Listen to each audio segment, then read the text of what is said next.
Bros Play! John Romero. That's the other John.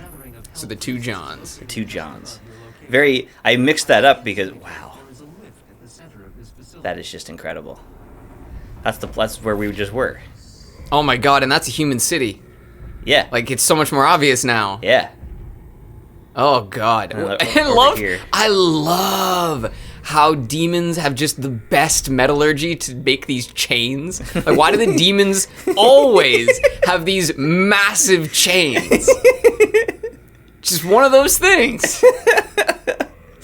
But anyway, if you can turn up the volume when you edit this section, just for right now while I'm talking about it, because Mick Gordon wanted to outdo himself from the game before this, which was already incredible for its music.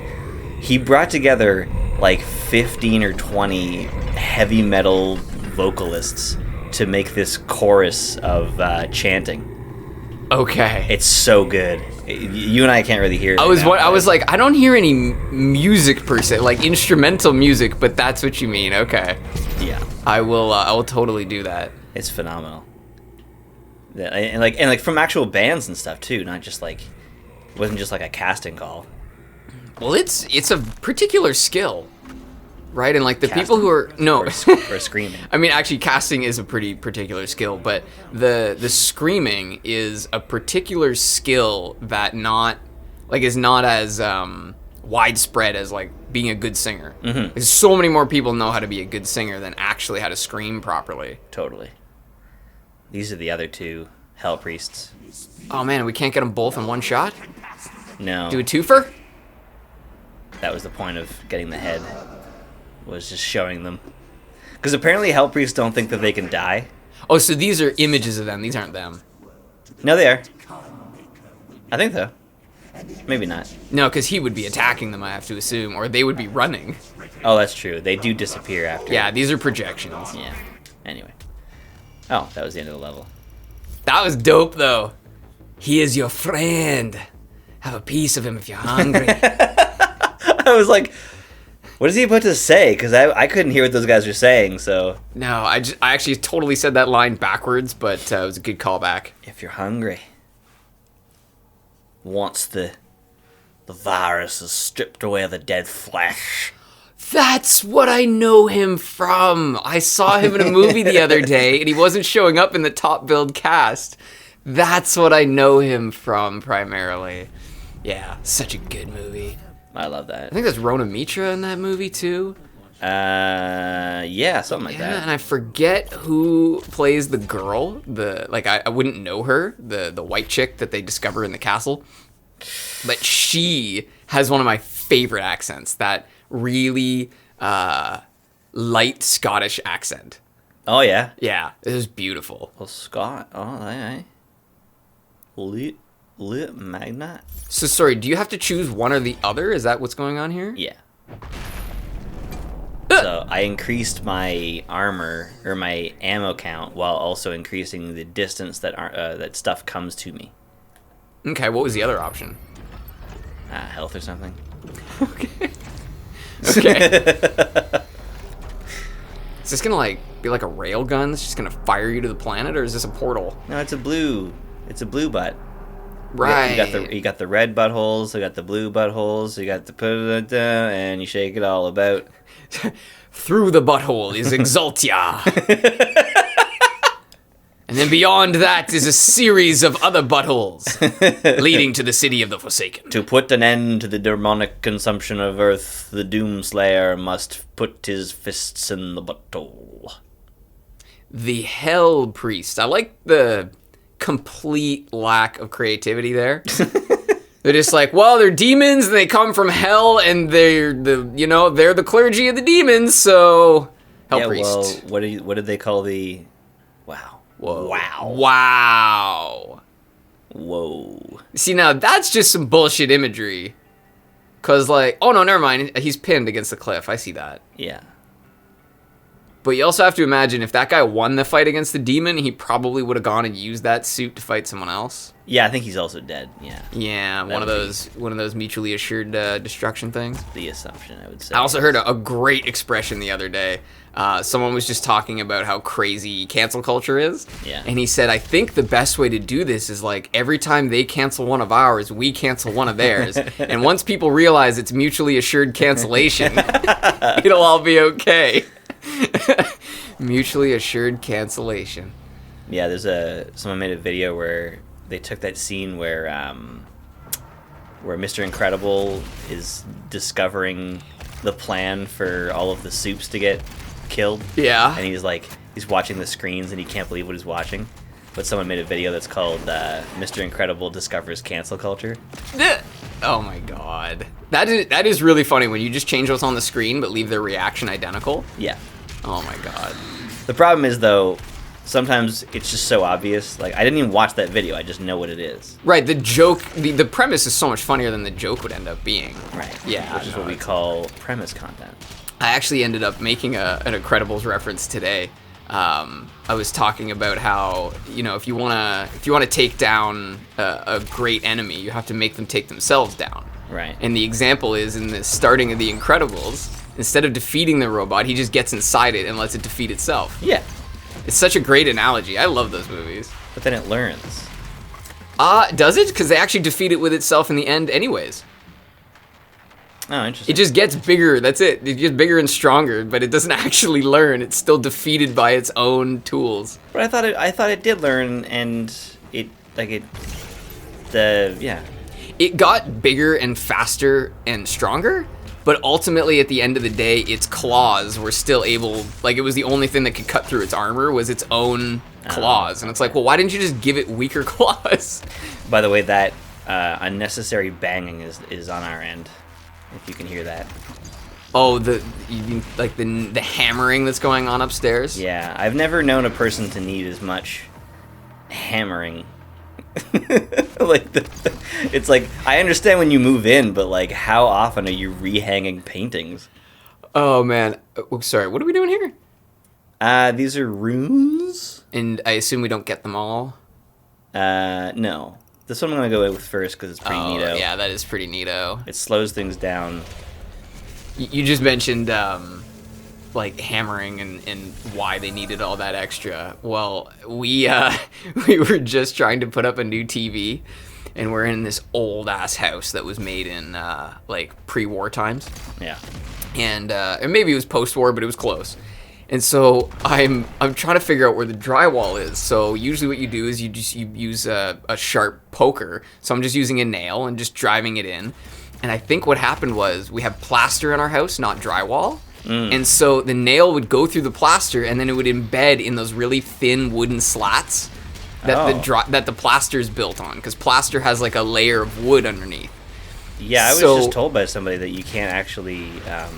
it's really hard to hang stuff on plaster. It is, and the problem was we actually needed a stud because it was a TV mount. And so I nail in the nails, and I'm like, oh, good, we found it, hard wood behind it, it's a stud. Then I pull out the drill, and I drill a hole, and it just falls right through as soon as I get through the plaster. So there's now, 9 holes or 11 holes we had to put in the wall before I finally found this. Because then the other problem was we actually we had a stud that was running horizontally instead of vertically.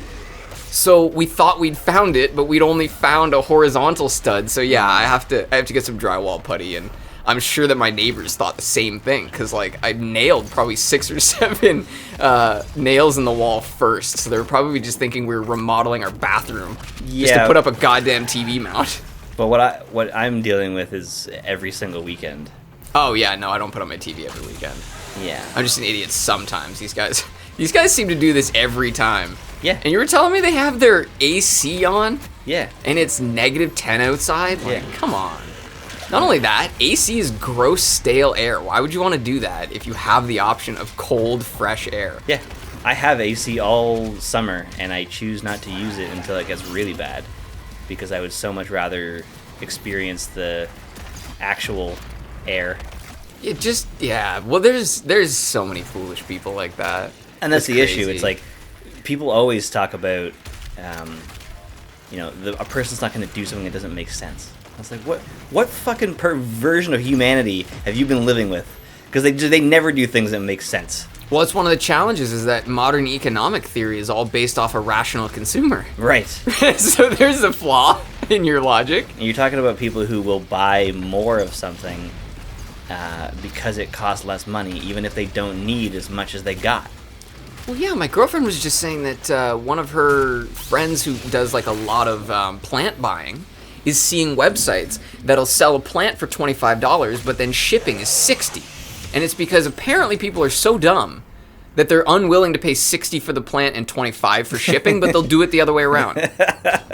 Yeah, I've heard of, there was a YouTuber who was giving away masks, like medical masks. Yeah. And they were free with a ridiculously high delivery charge. And people would pay it. Yeah. So it's like, I'm helping out. Here's some free stuff that we need.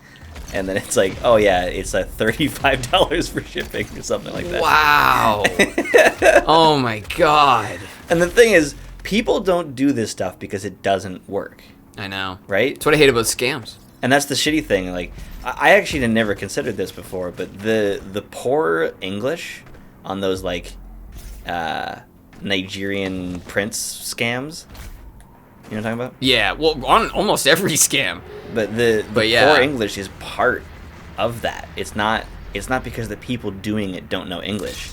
It's because they know that the same person who's not going to recognize that is the person who's also going to give you their credit card number over an email. It also makes it more. It makes it less likely to get caught because you aren't going to have the same scrutiny as you would with people who are actually like reading it. If someone like me got halfway down the line and then discovered it was a scam, I'd be mad. And I would do something like report you. But if some idiot, gets down the line and discovers it's a scam, they're a lot less likely to do anything about it, if they even notice it's a scam. Totally. I've actually been, there's been a lot more scams these days just because, people are more isolated. It's honestly harder to just ask people if things are a scam. Yeah. But also, my girlfriend's mom works at a bank, so you can imagine, the kind of crap that she hears about. Yep.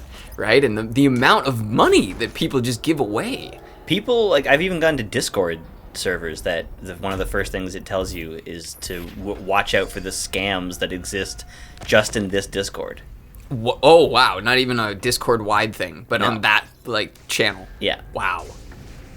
And that happens a lot on YouTube, too. I'll notice, I follow the Dave Ramsey show, and there's a fake channel called Dave Ramsey Highlight, singular, not highlights, plural.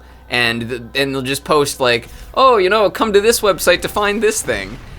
Which is obviously only looking for people that don't follow the channel, right? People who follow the channel know that he would never do something like that. Mm-hmm. But law of large numbers. The thing I find crazy is the way that people they just refuse to learn technology. And it's been around forever.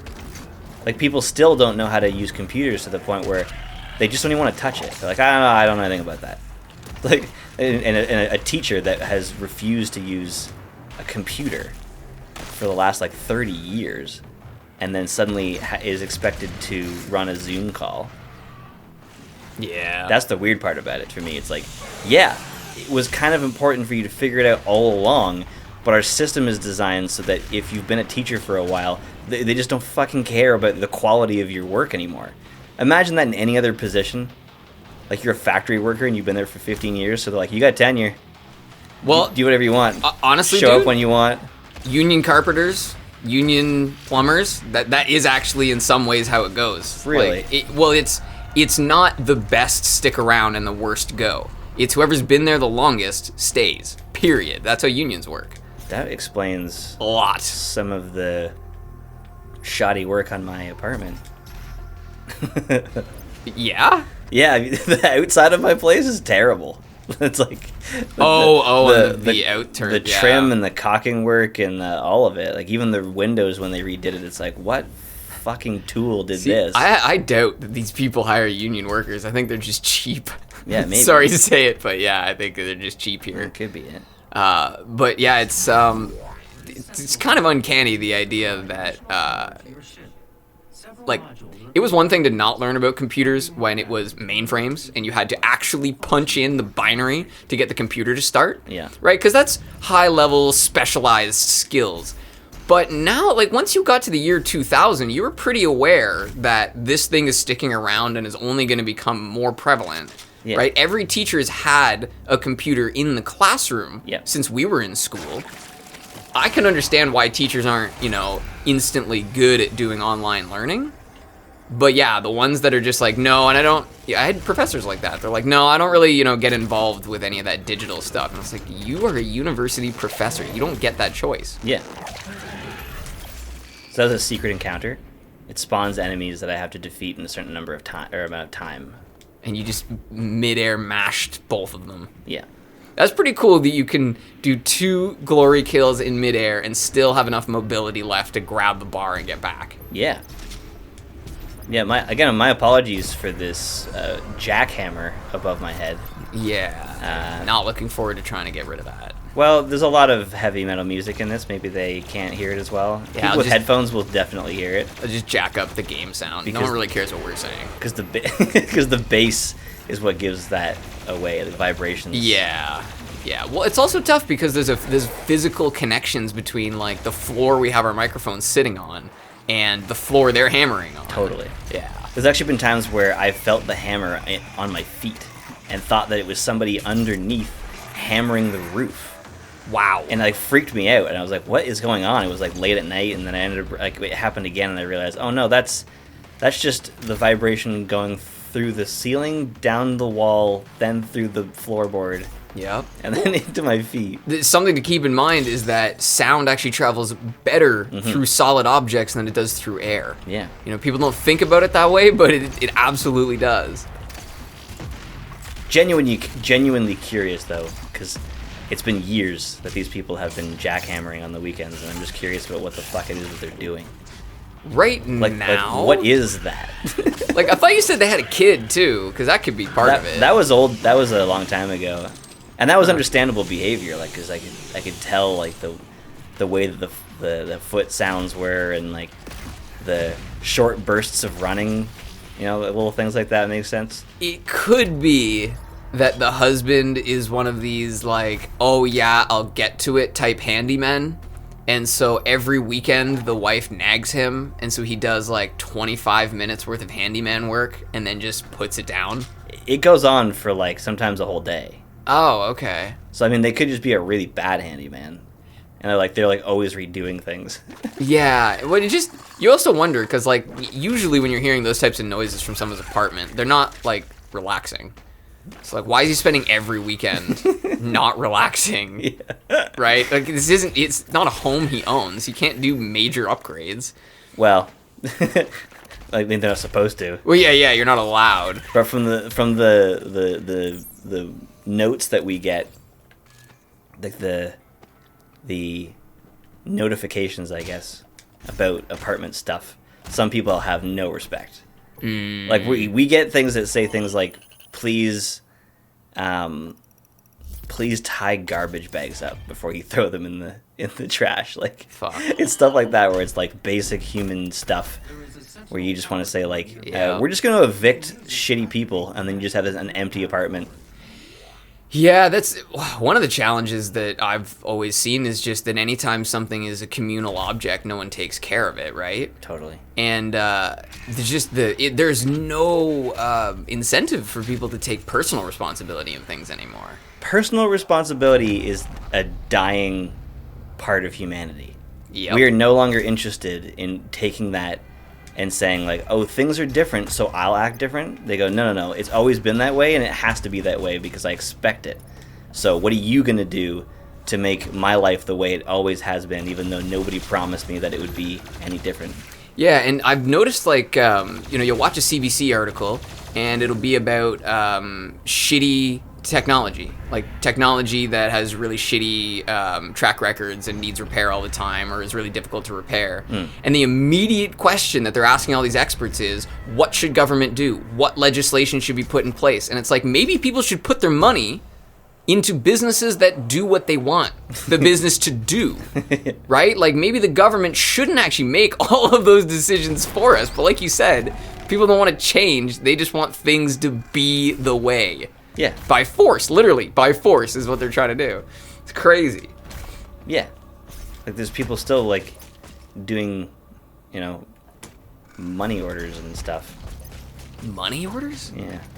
I don't even know what I would use a money order for. Yeah, I was actually, as I was saying it, I'm like, I might be wrong about this. Money orders might be a good thing, but your reaction has helped me. Well, I mean, yeah, like, I guess these days you'd probably just send an Interac e-transfer. Right. Yeah. And some people are still, like, mailing in their votes and stuff. Actually, that's the new thing. Is it? Yeah, well, it's super new. What? Yeah. In fact, that's why that's such a debate. Because a bunch of people were saying, like, hey, like, we could all vote by mail and, like, this can totally be done safely. And what they meant by that was that in situations where this has been rolled out, it has worked. But they kind of neglected the fact that most of those situations are small scale. There's not a lot of places that do exclusively mail-in. And so that's why a lot of people are like, no, we can't have mail-in. Like, how are we going to verify people's identities? Yeah, that's a bit of an issue. Right? That's the big thing. The other farce that's always kind of funny is that voter ID is racist. That's like the big thing. That somehow requiring people to have an ID is racist. And the idea is that, like, certain communities don't have identification. Oh. That's the notion in the States, is like, oh, it's hard for black people to get identification, and therefore they're not able to vote if they need ID. And then you go and ask black people all over the U.S., and they're like, no, I have fucking ID. What do you mean? Of course I have ID. It's super racist to think that I wouldn't. But that's where, like, that's the interesting thing, is that it's like everyone's talking about something that they think is important, even though it's not important to them. And the people who are actually affected by it are not even talking about it. Well, I do think that has to be what we learned from 2020 and 2021. The idea that you can't be outraged for someone else. Well, I thought about this the other day. People still call Native Americans Indians, even in Canada. Even in the place that has the reputation for being overly nice, people still refuse to learn what they're called and just call them Indians anyway. Well, some Native people want to be called Indians. Right, yeah. So there's also that factor. Because I heard the expression East Indian, and I'm like, they're not referring to the people in the east of India. No, they mean India. Right. Yeah. So, and I thought, like, how would I feel if Indians proper misidentified a group of people as Canadians, and then discovered the actual Canadians and called us Western Canadians or Canadian Wests? And then I was like, I wouldn't fucking care, not even slightly. No, they'd be wrong. It's like, whatever. Yeah, they'd be incorrect. That happens in a different place. I don't know. Whatever. Yeah, there's a lot of what it comes down to, right? It's like, this is what'll happen. People will say, like, oh, our group is downtrodden, and then a member of that group will say, I don't think that we're downtrodden, and then the whole group will go, you're an Uncle Tom, you're a race traitor, you don't believe what the rest of the group does. And it's like, can you imagine a bunch of white people saying, oh, you're a race traitor because you think that white people aren't the best? I can't believe that race traitor is not used as a parody. Yeah, that's a real term. That's not a joke. That sounds like it's from Handmaid's Tale. Yeah, or some other horrific George Orwell book. Yeah, it's crazy. The things that people can convince each other of just by saying it over and over again. Yeah. You doing okay, bro? Echo chamber. Yeah, echo chamber. This is where the game gets difficult. I think you just hit the magma too. Yeah, liquid hot magma. Look at that armor up there. That wasn't that the armor you got on the way in? I think I had too much and it didn't let me. Yeah, I think you were already maxed. I don't know how this is gonna go, bro. Yeah, I had an extra health from a long time ago, though. Oh, nice. Don't waste it. Do not waste the gift you have been given. Don't waste my time. I have the flame belch. Oops. Did you just get that? I had it a while ago. We've done a lot of talking while I haven't explained a lot of the extra things that I've got recently. Yes, I have noticed, but that's okay. Well, I find that a big problem with me that I don't like when I rewatch or I guess watch it for the first time is I get too bogged down with trying to explain everything about it because I'm so into game design. So I miss things or I start talking about advanced things and miss the beginning things, and I'm trying to teach you the way that I want to be taught instead of allowing it to happen at the rate that you want it to. So my new thing now is I'm just I'll explain little things here and there, but for the most part I'll wait for you to ask about it. And in some ways, like picking those specific things that you're like, oh, I want to make sure I show him how this works, makes it more important, right? Those few items that you do bring up. Totally. So some of the things that we've found in the time since we stopped talking, I got a grenade launcher. Grenades are on a cooldown. You don't pick them up. You don't get extra ones. Okay, but wait, you have an actual weapon? Like a grenade launcher weapon? Like a legit, yeah. In the bottom right there, it's the green one. Oh, I see it. Yeah. There's a lot of bombs and explosions, so it's easy to mistake the thing. Mistake one explosive for another? Yeah. I also got the dash. Like that. Okay. It works in the air. You didn't have that already? That wasn't No, I got it I don't know, 10 minutes ago. Oh, okay. But this thing resets your dashes, so you can dash more than twice. Ah, nice. It's pretty neat. I also love how so if you want to grab this, you have to click the right stick button. But if you dash into it, it automatically grabs, which is just a nice little... okay. Well, it helps because then it's like whatever works better, right? Yeah. Whatever comes first. What they call a quality of life improvement. Rather than you always had to press the button before? Yeah, without the dash, yeah, you got to press the button. Right, okay. Oh, so the dash is what does it, what sticks you to it. Okay, cool. Yeah. Cool. Yeah, it's pretty neat. I was wondering, because sometimes I would hear you click and other times I wouldn't, so that would be why. I'm surprised you're even paying attention to... It's a different click, brother! It's loud and mechanical. Check out this guy's butt. I thought that was his stomach. No. No? That's a butt. Oh, yeah. It's a butt. Is that a sword? Yep. Nice. I'm walking on the sword. Oh, no, this is a spear. This is the demon that got speared. We've come full circle. No, this is a different demon. You sure? This isn't even close to where we were. Hello. But I think it might be the same assets. Well, yeah, it's the same idea. Yeah, that's funny. Yeah, I'm getting some sort of... I'm putting the sentinel crystals in the thing or something. Oh, this is going to blow a hole right in the zombie, or the demon. You can't prove that. Oh, yeah. That's how demon swords work. The blade is argent enemy. Argent... Energy. I keep saying enemy. Well, the energy comes from our enemy. Alright, next time we'll go down this definitely other butthole. It's just a playthrough of buttholes.